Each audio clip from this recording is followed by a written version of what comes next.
Hey, ever since The Legend of Zelda Tears of the Kingdom had its most recent trailer and was officially listed on the eShop, I've seen a certain sentiment going around that's been kind of bugging me, which is the idea that the new game's file size, of around 18.2 gigabytes compared to the previous size of around 13.4, just isn't big enough by comparison to suggest that it actually has a meaningful amount of new content in comparison to Breath of the Wild. The idea being that if Tears of the Kingdom is reusing the old map from the previous game, and thus a lot of the old assets and everything, and that map is gigantic, then surely most of the game's data must be taken up by that map. And as such, that only leaves around 4 gigabytes or so for new content. So there's no way that there can be any significant new areas, like an entire underground, or a dark world, or even anything that complicated in the sky, or anything. Now, to be fair, I haven't seen this sentiment all over the place, really. It's not like this is getting reported on the news or anything like that. I've only really seen it a few times, in all honesty, but it still bugs me whenever I do see it, and it does seem to keep popping up, or at least being mentioned in various circles. And I'm here today to try and debunk this idea that a game's file size really has anything at all to do with how much content it has. Now, first things first, to give you a little bit of background on myself, I am an aspiring game programmer, but I'm not exactly a game engine level coder. I'm not someone that can make a compiler from scratch or anything like that. Not to mention that I obviously don't have access to how the latest Zelda games are coded. But regardless, I still understand a lot of the core concepts for how most games and how most game engines work on a basic level, so even though I may not be able to walk you through the code directly, I believe I can provide some good insight for how this kind of thing works. Not to mention it also means that I'm not planning on burying you guys under a bunch of random code nonsense. I just think that I can cover some general concepts related to how games are made to try and help educate people on why this kind of notion is simply false. So what is actually in a game's file size? Well, obviously, just about everything related to the game, of course. You have to package in all the code that runs the game, all of the data that is used to build out levels and other content, all of the art assets, and things like music and videos and voiceover, and just about everything. But to be frank, if you actually break down how much of that space is taken up by each of those related topics, the vast majority of that pie is going to be art assets. In some games, things like music and video files may take up a lot of space as well, but these days most soundtracks only take up less than a gigabyte of space, and it's becoming rare that actual video files are put into the game anymore in place of real-time cutscenes, which are much, much more efficient in terms of data storage. See, if we rewind the clock a little bit, back in ye olden times of the NES and other consoles of the time and before it, games used to have very little space to work with. A single NES cartridge was about a whopping 40 kilobytes in size. To give you some reference, a modern day Unicode character, meaning basically a single letter or number that you can type, typically takes up about 2 bytes to store. So if all we wanted to do was store text on an NES cartridge, we'd only be able to store about 20,000 characters, or roughly a 10-page long document. And that's just text. So even if we used a more efficient method of storing our text, and in turn storing our code and whatnot on the cartridge, that still means that even a single line of code is going to take up a noticeable amount of space on that cartridge. So we have to be very careful with how we allocate that space. With only 40 kilobytes to work with, developers had to be very careful about how they used anything that they wanted to put into their game, whether it be code, artwork, sprites, animations, backgrounds, anything. In this era, even something as simple as a new line of code could be something that you'd want to be as efficient as possible in order to save on space. So if you wanted to write the code to add a new level to an NES game, there's a good chance, in this era at least, that it might come with having to sacrifice something somewhere else. There was just so little space to work with, no matter what you were using it for. As time has gone on though, game files have gotten considerably larger. Like I said before, the NES only had about 40 kilobytes of space to work with, but the SNES had over 100 times as much as that. The N64 increased that by another order of magnitude. CDs, another order of magnitude above that. And Blu-rays could hold dozens of gigabytes, and of course, in the digital era, there's practically no limit to how big a game can be. So naturally, developers would make use of all that space to keep making their games better and more complex. More complex code, more detailed artwork, games growing both in terms of how pretty they are, but also how detailed their code is, able to include countless new features and more complicated actions that the player can do. However, the thing is, it still doesn't take a lot of data to store things like code. Like I said already, a modern-day Unicode character only takes up about 2 bytes of data, and sure, back in the NES era, that was a lot of space, but nowadays, when games are multiple gigabytes in size, even if you stored millions of lines of modern-day code as raw text without any efficient compression through a compiler or anything, we'd only be looking at a few megabytes of data. When comparing that to the enormous file sizes that some games can reach these days, the code the game runs on is frankly just an insignificant fraction of the game's size. The player character's model alone probably takes up more space on the game disk than the game's entire codebase in most instances, let alone all the other art assets that need to be pulled in at any given time in order to populate a given game's world. To give you some more specific examples, let's look at how much space various texture files from different eras would take up on their respective hard drives. One 8x8 pixel sprite on the NES would take about 4 bytes to store, and for reference, a single frame of Small Mario was actually made up of 4 of these sprites put together, and Big Mario was made of 8 of them. So just a single frame of animation to cover both of Mario's states would take a total of 12 sprites, or about 48 bytes of data.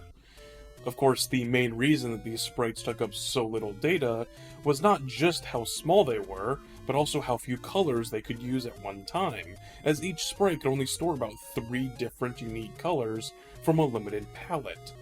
As time goes on, not only did sprites, later called textures, get bigger, but so did the number of colors that could be used at once. The SNES, for example, could use up to 15 colors in a single 8x8 sprite. So even though the sprite wasn't necessarily any bigger, it could take up as much as 4 times as much data as an NES sprite. Jumping ahead a little bit, a single 256 pixel wide texture that you might see in the early 3D era of gaming could already take up dozens of kilobytes in size, especially depending on just how much color depth it was capable of, and games would naturally have to consist of dozens if not hundreds of these. And of course modern day games would need full HD or even 4K textures, and each of those could be dozens of megabytes in size. And given that all 3D models in a modern game need to be textured in some way, otherwise they'll just be blank mannequins, a game could have hundreds if not thousands of these textures, which is what really eats up the storage space like I was saying earlier. However, despite how much space these textures are taking up nowadays, it still doesn't take up a lot of data to store things like code and text. Like I said already, a modern day Unicode character only takes about 2 bytes of data to store. Even if you stored millions of lines of modern day code as raw text without any compression through a compiler or anything, we'd only be looking at a few megabytes of data at most. When comparing that to the enormous file sizes that some games can reach these days, the code the game runs on is frankly just an insignificant fraction of the game's size. In most modern games, I'd be willing to bet that all of the data related to the player character's model alone takes up more space on the game disk than the game's entire codebase, let alone all the other art assets that need to be pulled in at any given time in order to populate the game world. But how does this all apply to Zelda? This was a video that was originally about how much space Breath of the Wild's map took up, right? And I can already hear some people say, sure, maybe the code for the game doesn't affect the file size much, but what about that massive map? Well, While it does seem like it would take up a lot of unique assets and data in order to package up just such a huge game space into the game's cartridge, all that a huge map in almost any game really is a bunch of code that tells the game how to arrange a relatively small number of the game's assets at runtime. Let me use another Mario game to try and explain just exactly what I mean. Mario Maker is a game where you basically have a Mario level editor to make custom stages and download the levels made by other people. Now, Mario Maker may be a bit more user-friendly than most game engines are, but it is fundamentally structured similarly to how most developers would create their own development environments, in whatever engine they're using, in order to make the job of the level designers much easier. You have all these assets in the game collected into neat folders, and then the designer comes around and picks what assets they want to use and places those assets into the game's world. But then the real question becomes, how does the game save the data of your custom levels? Especially considering the fact that people might be downloading hundreds, if not thousands, of these levels onto their systems, which could take up a lot of space, right? Well, say we have 5 of this enemy type that we want to put in the level. If we needed to save the level to the disk, saving each of these 5 enemies as totally unique assets would just be a huge waste of space. I don't think you really have to be a coder to realize how inefficient that is, and I also don't think you have to be a coder to realize what the solution might be. Instead of saving multiple copies of the same enemy, what we can do is simply save a single copy of the enemy. Then, all we have to do is pull from that one asset and copy it 5 times when we want to load the level. And we can apply this technique to just about every aspect of a given level. Whether we're talking about enemies, the environment, background details, items, whatever it is. Essentially, instead of storing the level exactly as it is, we simply need to store a set of instructions to tell the game how to rebuild the level when it's needed, just like how the designer builds out the level originally using the existing game assets, which is essentially what is happening whenever you're waiting at a loading screen. And, as you may be able to guess where I'm going with this, all that a set of instructions are is ultimately just more code. Even in a complex 3D game, it still isn't that hard to write a very short list of instructions to tell the game how to position your assets. All you really need is a set of 3 numbers to dictate where it is in the game world, one for each dimension, another set of 3 numbers to say how it's rotated, and a final set of 3 numbers to say how big it is. The reason why we need 3 numbers for that last one is because we could tell the game to only increase the scale of the object in one direction if we wanted, which would let us squish and stretch the objects as we needed. This alone already gives us a surprising amount of versatility in how we use the same assets, as repositioning, rotating, and scaling an asset in a level can make a single asset feel like many more while having virtually zero effect on the game's size, as well as saving the artists a lot of work from having to remake the same asset dozens of times. With only a couple of different trees, we could repeatedly rotate and scale them slightly differently from each other, and populate an entire forest without it even looking too repetitive. So if we go back to our example with the 5 Koopas, even if we tried to mix things up by, say, making one of the Koopas bigger and giving another one wings, and maybe this one is green or another color, well, they're still all the same enemy asset at their core with just some basic modifiers on them. So instead of having to save 5 totally unique assets, we just need to package in a couple more instructions into our dataset that we can apply to our assets. And now, still, instead of saving 5 unique art assets for these different looking enemies, we can just still save them as one asset with a few extra variables than the 9 we talked about earlier. And suddenly it still takes only a handful of bytes to save all the data we would need to add however many copies of this enemy and its variations to our levels. And now we're able to make way more kinds of enemies from just a single asset.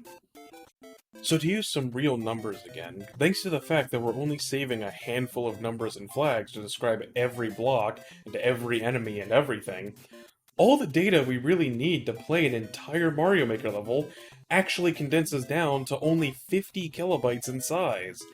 Like I said, it really does not take much to store what amounts to just a bunch of text and instructions. Just a single frame of this video probably takes up more space than that. And like I said earlier, maybe 50 kilobytes was a big deal back in the NES era, but these days when games are gigabytes in size, that's nothing.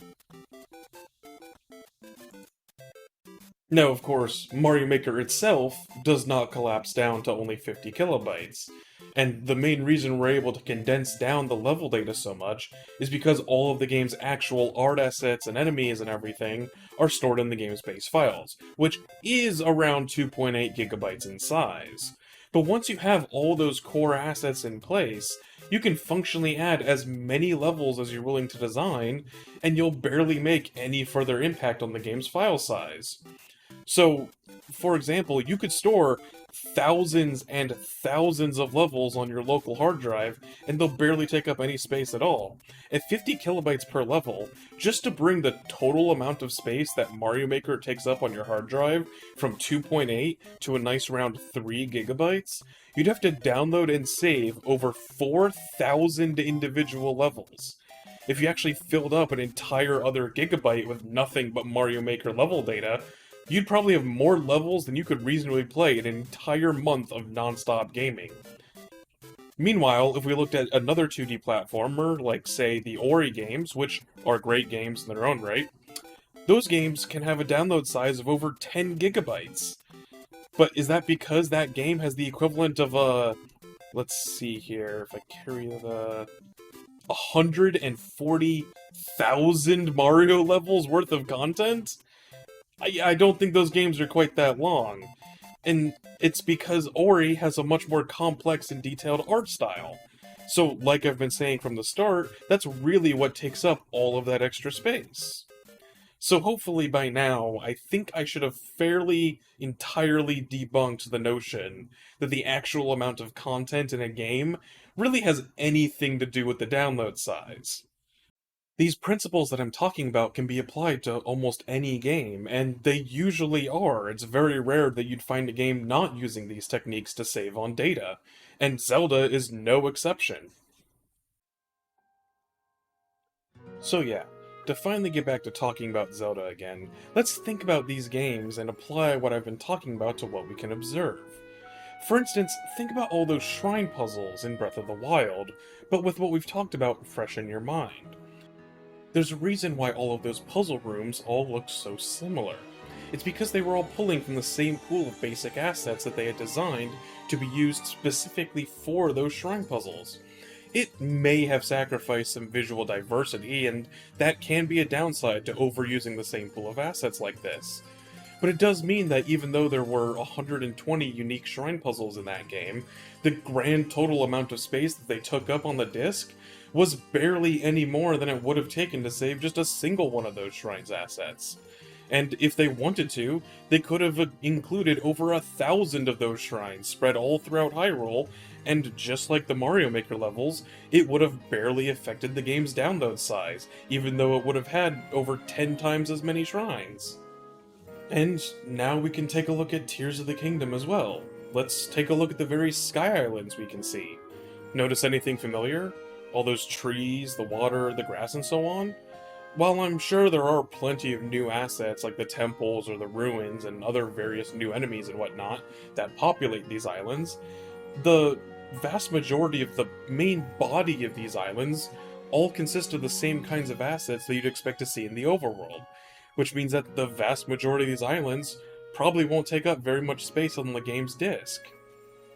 Now, of course, we do see plenty of new things with new assets in these trailers. There's this underground-looking area with the more mushroom-style forest aesthetic, and like I said, there are lots of new interesting-looking ruins and technology that we can see up in the sky.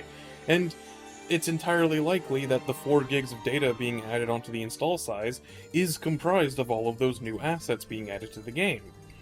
But like I've been getting at, once these assets are in the game and they're capable of making a single sky island or a single underground cavern, well then in theory, they could make thousands of sky islands and thousands of underground caverns, and they would all barely affect the size of the game's download.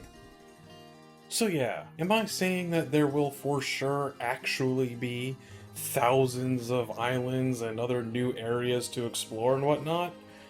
Of course not. I have no idea what's in this game, just like everyone else, and there could be countless kinds of assets that we just haven't seen yet that could be used to construct wholly unique areas that look like nothing we've ever seen before in a Zelda game. But the important thing is that, hopefully, now everyone can understand that it's not the amount of data in a game's install size that matters, it's how you use it.